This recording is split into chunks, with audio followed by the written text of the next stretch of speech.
Hello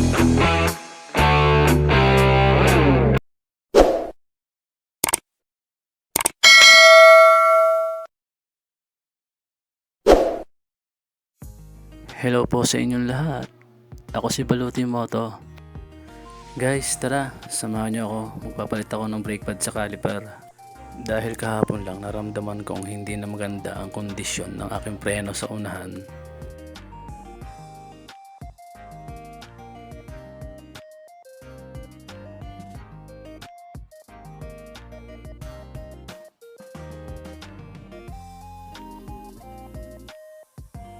At dito nga guys ay napansin ko na medyo nakaharang ako sa daanan. At kaya naman ay inatras ko ang aking motor para hindi rin naman ako maabala ng mga dumaraan.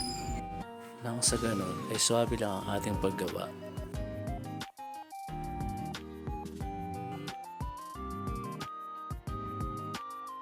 At dito nga po guys ay kinuha ko sa aking compartment ang bagong brake pad para sa ating caliper.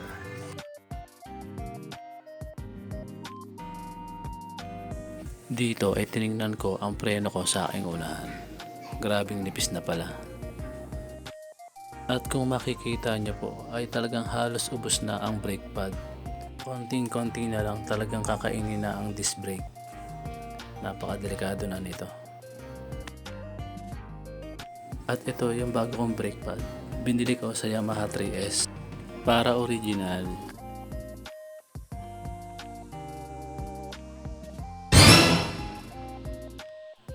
At inihahanda ko na ang mga tools na aking gagamitin. Isang power handle, 1/2 drive at flower type Allen.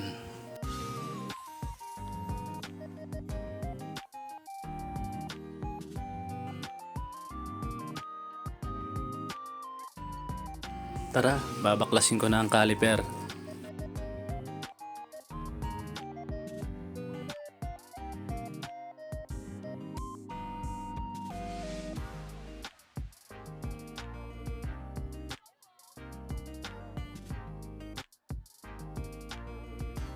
Nakalas ko na yung caliper dito. At napansin ko medyo dumidilim na. Kaya naman pumasok muna ako sa loob para maglagay ng ilaw sa labas at hindi ako mahirapan sa aking ginagawa.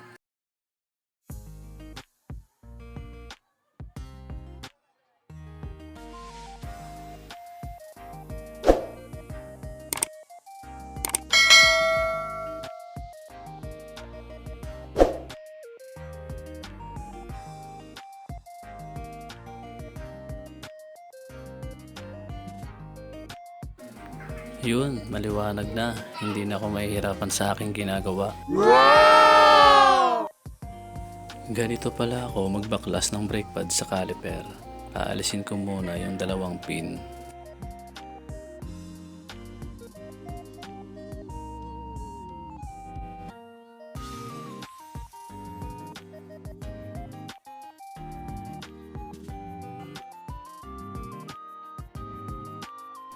At pagkatanggal ng dalawang pin ay gumamit muna ako ng flat screw para i-press yung piston bago tanggalin ang brake pad sa caliper.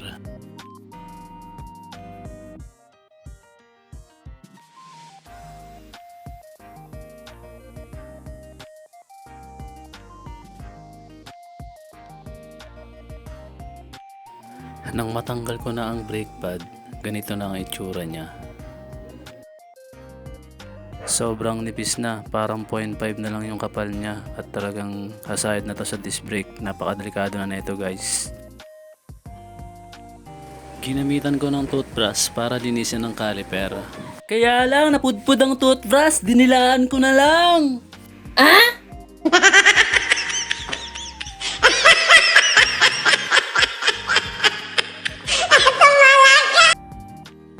At dito ay inihipan ko na para matuyo agad.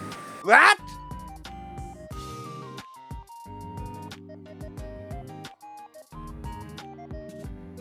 At pagkatapos na nga nating linisan ang caliper ay ikakabit na natin ang bagong brake pad. Bagong bago guys ang kapal ng brake pad. Wow! At inilagay ko na ang brake pad Hindi naman ako nahirapan sa paglagay kasi mayroong guide sa caliper.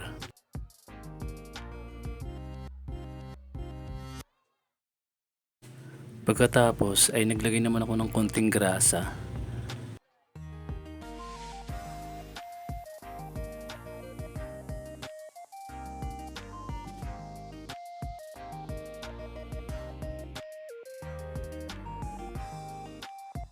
Pati yung pinakang lock sa caliper ay ginarasahan ko na rin para smooth lang yung paglagay ng isa pang brake pad.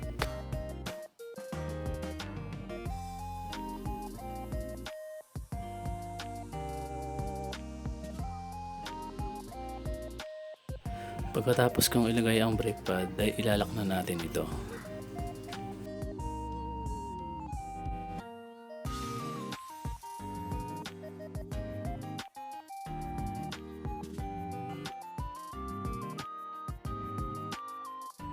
Ilalagay ko na rin dito yung dalawang pin lock.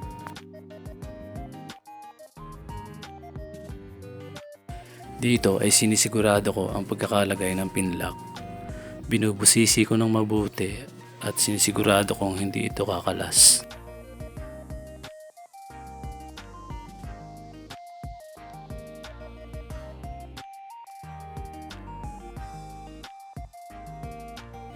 At yun, okay na ang ating brake pad na ikabit ko na ng maayos sa caliper. Ikakabit na natin guys, ilalak ko na.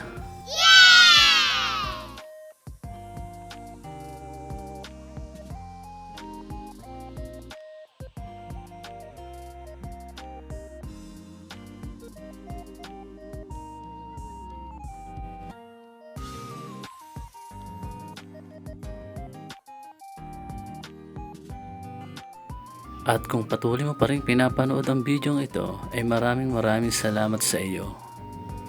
At pakiclick mo na rin ang subscribe button at hit notification bell.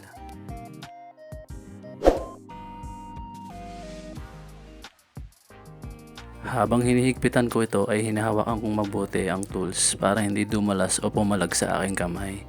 At pinupulsuhan ko ito dahil mahirap na pagmasobrahan sa higpit, baka ma-lost thread. At sa pagkakataon nga ito guys ay natapos ko nang ikabit ang caliper. Dito nga ay sinisipat ko ng mabuti, tinitingnan ko ng maayos kung talagang naikabit ko ng mabuti. At kung wala bang sabit o naging problema. At dahil wala nang problema, okay na ang ating preno sa unahan. Tara, rides tayo!